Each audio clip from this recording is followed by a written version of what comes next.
Assalamualaikum warahmatullahi wabarakatuh. Alhamdulillahilladzi bi ni'matihi tatimmus shalihat. Alhamdulillahilladzi hadana li hadza wa ma kunna linahtadiya laula an hadana Allah.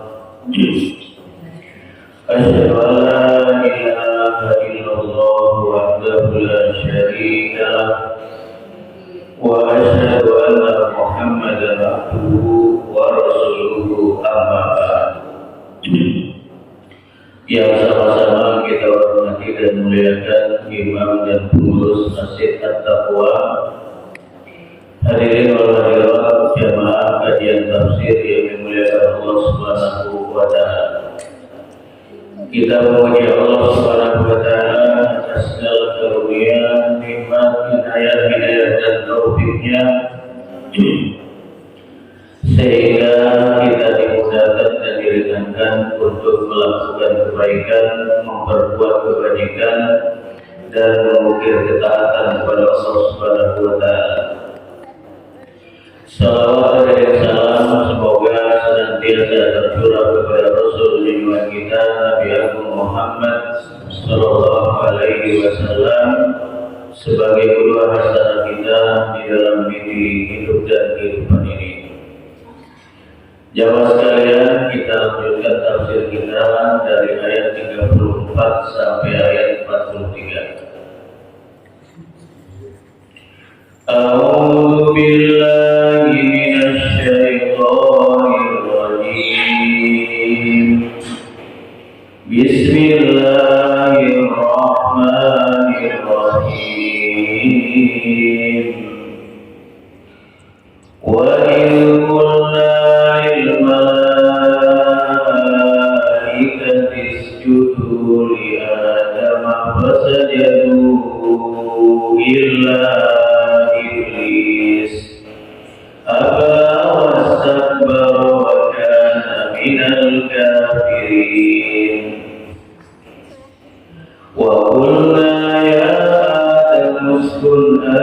أنت وزوجك الجنة وكلا منها رغدا حيث شئتما ولا تقربا هذه الشجرة فتكونا من الظالمين فأزلهما الشيطان عنها فأخرجهما مما كانا فيه وقلنا اهبطوا بعضكم لبعض عدو ولكم في الأرض مستقر ومتاع إلى حين فتلقى آدم من ربه كلمات فتاب عليه إنه هو التواب الرحيم. قلنا اهبطوا منها جميعا فإما يأتينكم مني هدى فمن تبع هداي فلا خوف عليهم ولا هم يحزنون.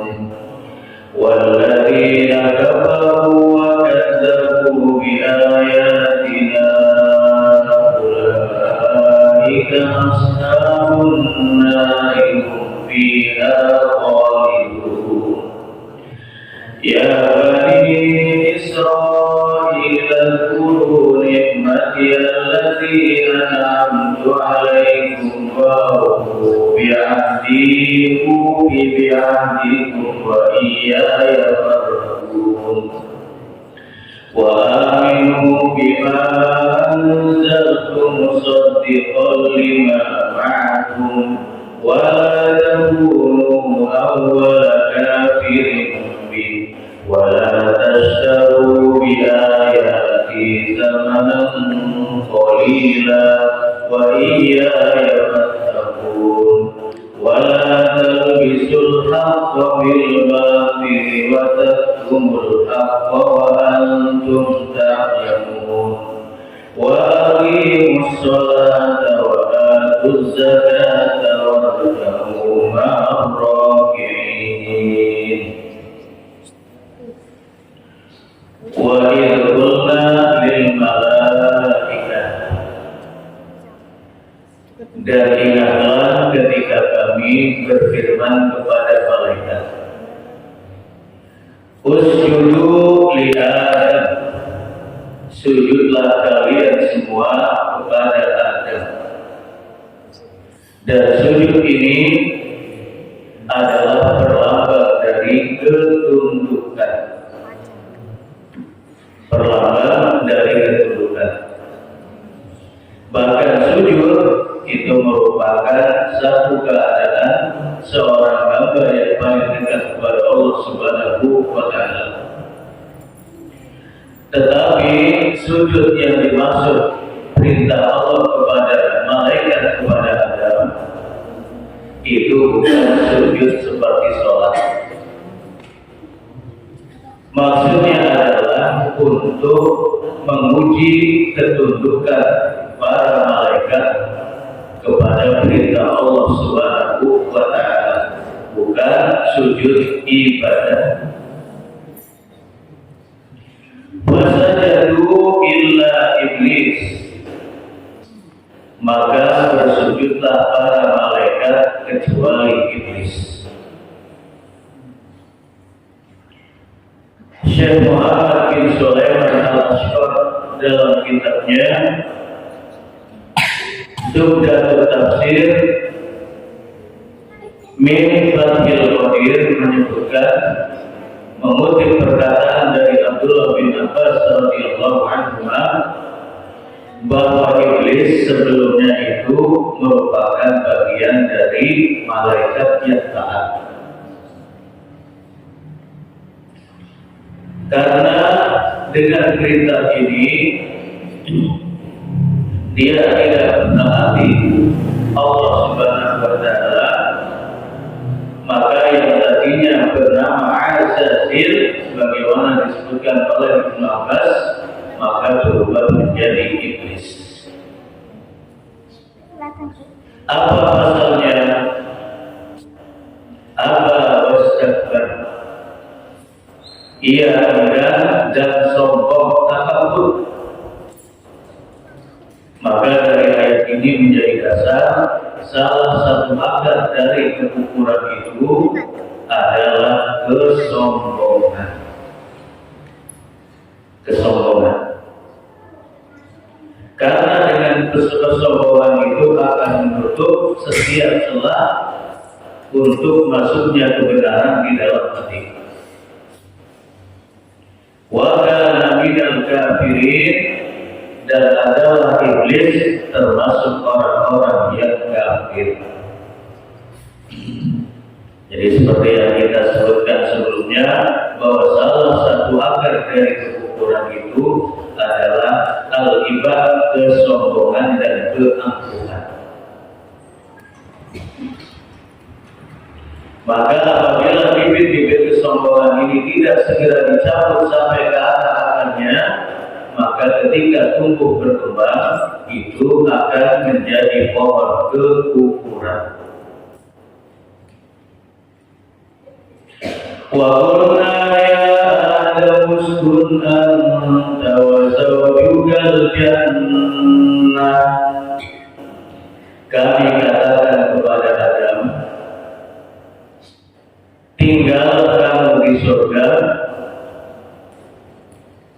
Kemudian waqula minha ragadan haitsu syi'tuma,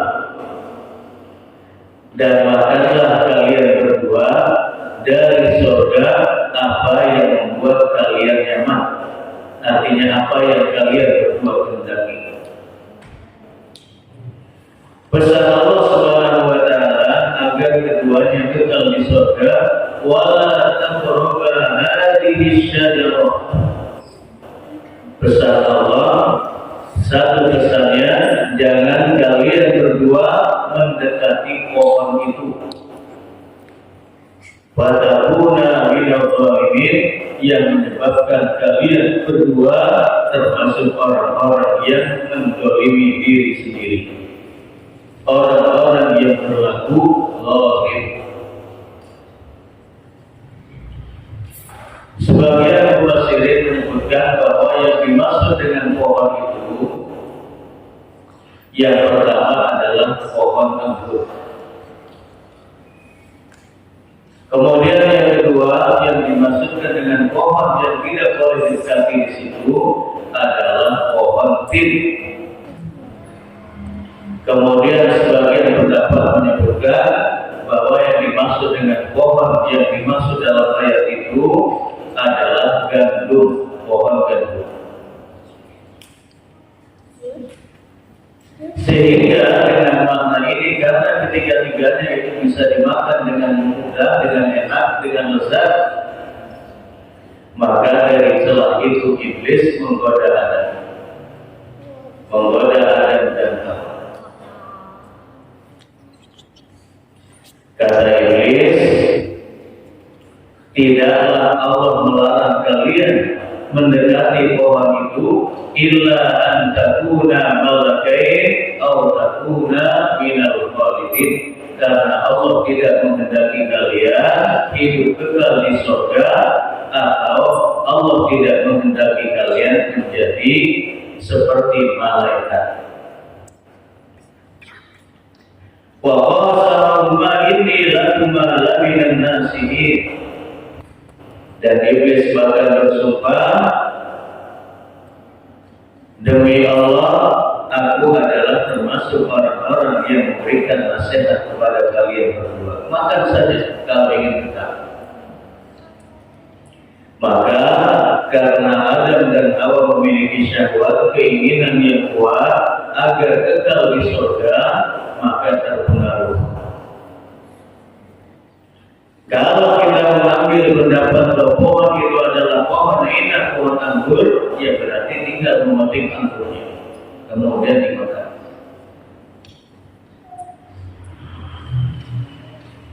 Nah, maka Sufyan bin Uyainah menyebutkan, ketika seseorang melakukan dosa karena syahwat, tuntutan hawa nafsu, kita masih bisa berharap dia akan bertobat seperti Adam alaihissalam dan Hawa.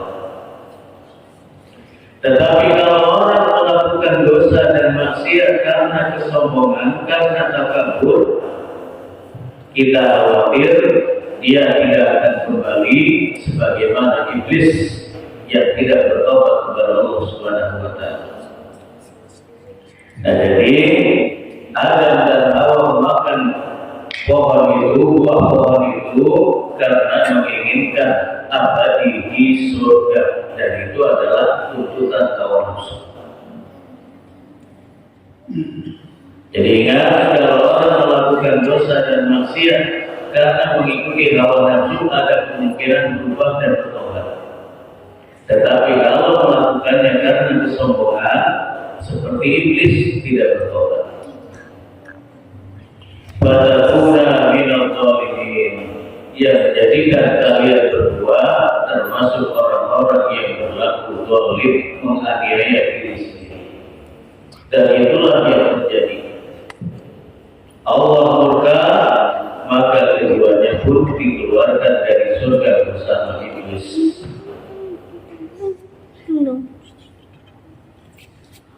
فَأَزَلَّهُمَا الشَّيْطَانُ عَنْهَا فَأَخْرَجَهُمَا مِمَّا كَانَا فِيهِ وَقُلْنَا اهْبِطُوا بَعْضُكُمْ لِبَعْضٍ عَدُوٌّ وَلَكُمْ فِي الْأَرْضِ مُسْتَقَرٌّ وَمَتَاعٌ إِلَىٰ حِينٍ.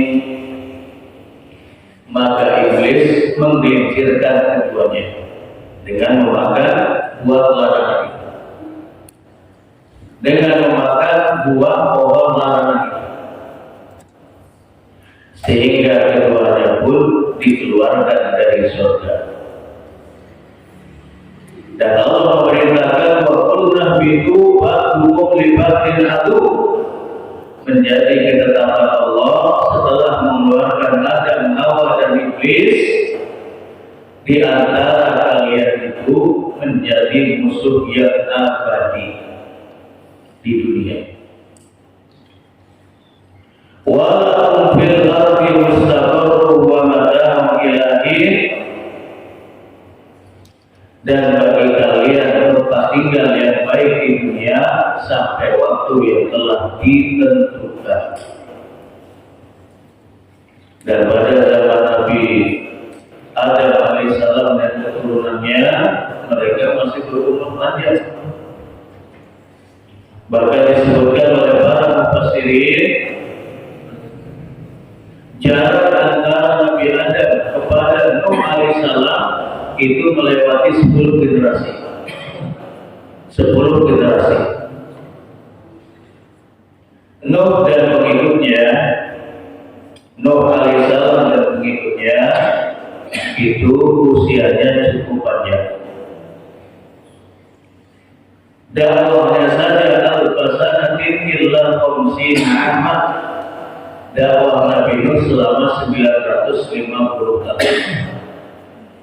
Beliau diangkat menjadi Rasul di usia 300 tahun. Kemudian setelah 950 tahun itu berdakwah, kapal Nuh terdampar di Al-Judi di Yaman, di bukit Yaman. Kemudian Nuh masih hidup 350 tahun lagi.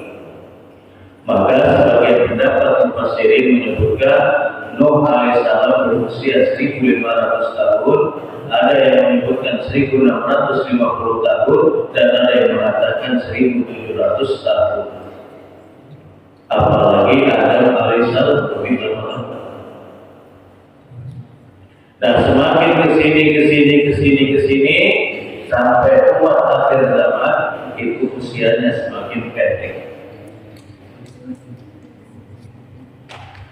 Dan masing-masing terhadap setiap umat itu sudah Allah tetapkan berapa jatahnya mereka hidup di dunia. Wa mata ilahin, sampai waktu yang telah ditentukan. Dan sejak saat itu Adam dan Hawa diturunkan dari surga dalam keadaan terpisah. Disebutkan oleh Ibnu Katsir, Adam alaihissalam diturunkan di India, kemudian Hawa diturunkan di Jeddah. Kemudian setelah berpisah selama 40 tahun, berpisahnya saja 40 tahun.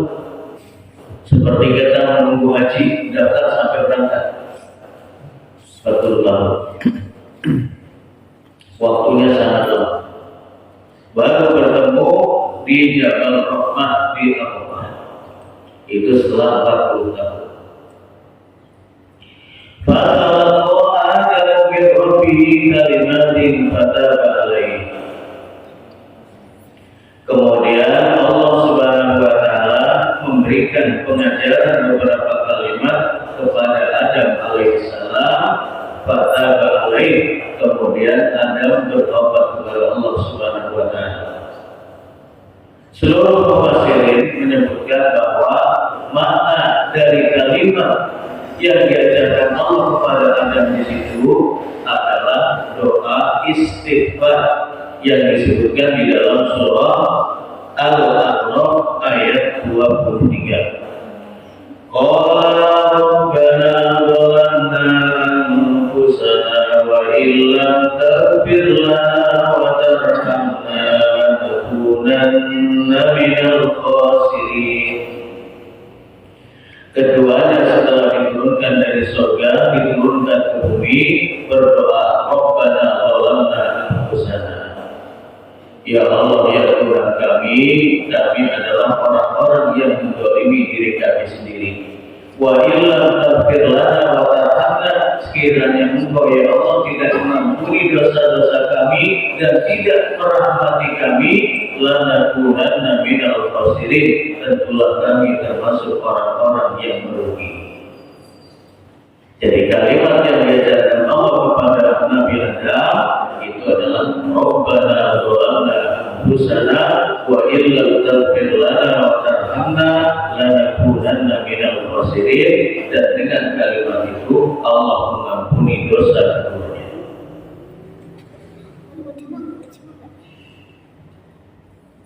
Dan doa-doa yang disebutkan oleh Nabi Adam alaihissalam ini seyogianya juga kita lakukan dalam doa-doa istighfar kita dan mengharap ampunan dari Allah Subhanahu wa taala.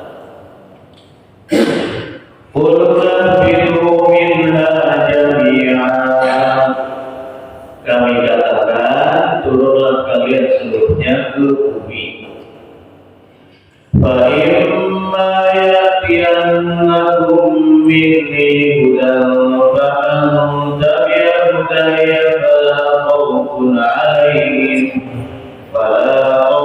'alaihim wa hum yahzanun. Dan ini isyarat dari Allah bahwa setelah Nabi Adam alaihissalam itu ada nabi-nabi dan rasul setelahnya. Wa imma ya'tiyannakum minni hudan. Apabila datang dari kami petunjuk kepada kalian, faman tabi'a hudaya, maka barang siapa yang mengikuti petunjukku, fala khaufun 'alaihim wa la hum yahzanun. Tidak ada kekhawatiran bagi kalian dan tidak ada perasaan sedih hati. Dan ini mengisyaratkan bahwa setelah itu akan datang manusia-manusia yang ingkar kepada Allah Subhanahu wa taala, yang tidak mau mengikuti petunjuk. Dan ayat-ayat berikutnya terkait dengan kisah umatnya Nabi Musa alaihissalam, yaitu Bani Israel keturunan Yakub alaihissalam, yang membangkang terhadap kitab sucinya. Walladzina kafaru wa kadzabu bi ayatina ulaika ashabun nari hum fiha khalidun. Dan bagi orang-orang yang kafir dan mendustakan ayat-ayat kami, mereka itulah calon penghuni neraka dan mereka kekal di dalamnya. Nah, mulai dari ayat ini itu Allah sudah menceritakan karakteristik orang-orang yang dikenal sebagai orang Yahudi Bani Israel yang memerangi, mengingkari Rasulullah SAW. Maka setelah Allah menurunkan Taurat kepada Bani Israel, kepada Nabi Musa alaihissalam, maka terjadilah apa yang terjadi. Terlebih bagi orang-orang Yahudi yang hidup semasa dengan Rasulullah SAW. Jadi di dalam kitab suci mereka Taurat disebutkan tentang sifat-sifat Nabi akhir zaman, Rasul akhir zaman, yaitu Muhammad SAW. Tetapi mereka mengingkarinya dan mendustakannya. Ketika Rasulullah belum diutus, mereka memberikan kabar gembira kepada penduduk Madinah bahwa sebentar lagi akan diutus seorang Rasul akhir zaman, dan kami akan membersamainya, dan kami akan memenangkan setiap peperangan melawan kalian, wahai penduduk Madinah, kalau kalian tidak mau beriman. Begitu Rasulullah SAW diutus, dan sesuai dengan sifat-sifat yang disebutkan di dalam kitab suci mereka yaitu Taurat, tetapi karena bukan dari Bani Israel, tetapi dari negeri Arab, dari negeri Hijaz, mereka mengingkari dan menentangnya, bahkan memerangi Rasulullah SAW. Maka yang menyebutkan walladzina kafaru wa kadzabu bi ayatina ulaika ashabun nari hum fiha khalidun. Dan orang-orang yang kafir dan mendustakan ayat-ayat kami, itu mereka itulah calon penghuni neraka, mereka kekal di dalamnya. Kemudian Allah mengingatkan mengingatkan tentang Bani Israel yang itu semasa Rasulullah Shallallahu Alaihi Wasallam yang mengingkari Rasulullah, yang menentang Rasulullah, yang tidak mau beriman kepada Rasulullah. Ya Bani Israel, adkuru nikmati allati an'amtu alaikum wa awfu bi'ahdi ufi bi'ahdikum wa iyaya farhabun. Wahai Bani Israel, wahai keturunan Nabi Yakub, karena Israel itu adalah nama lain dari Nabi Yakub, dalam bahasa Ibrani berarti Abdullah, hamba Allah. Makanya kalau kita menyebut Israel itu jangan Israel, karena Israel itu artinya hamba Allah. Kita sebut Bani Israel, keturunan Yakub. Sebab kalau disebut Israel mereka, karena Israel artinya hamba Abdullah.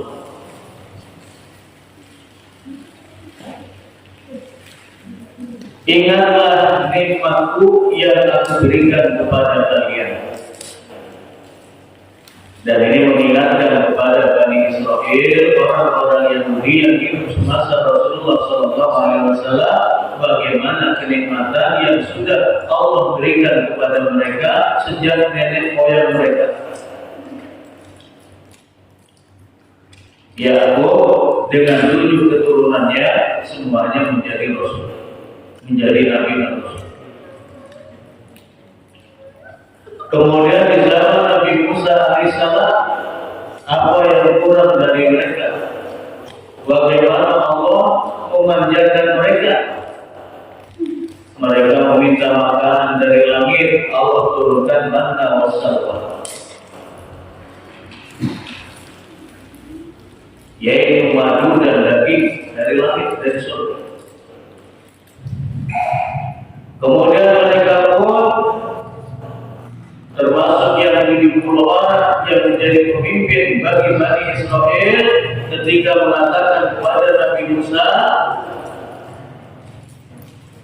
la nu'mina hatta narallaha jahra. Kami tidak akan beriman kepadamu ya Musa, la nu'mina laka hatta narallaha jahra, sampai kami melihat wujud Allah secara nyata. Kemudian Allah mendatangkan Nabi Isa menyambar mereka mati seluruhnya. Kemudian Nabi Musa meminta kepada Allah, ya Allah, apa yang aku sampaikan kepada Bani Israel nanti ketika mereka, para pemimpinnya, orang-orang terbaik dari mereka, engkau matikan semuanya itu. Maka Allah hidupkan kembali mereka satu persatu. Dan mereka menyaksikan bagaimana mudahnya Allah menghidupkan sesuatu yang telah mati. Dan masih banyak lagi kenikmatan yang diberikan khusus kepada Bani Israel, tetapi tidak menjadikan mereka taat kepada Allah, bahkan menjadi pemuja-pemuja syaitan. Baik, demikian, mudah-mudahan bermanfaat. Dan Allah wa iyyakum ajmain. Assalamualaikum warahmatullahi wabarakatuh.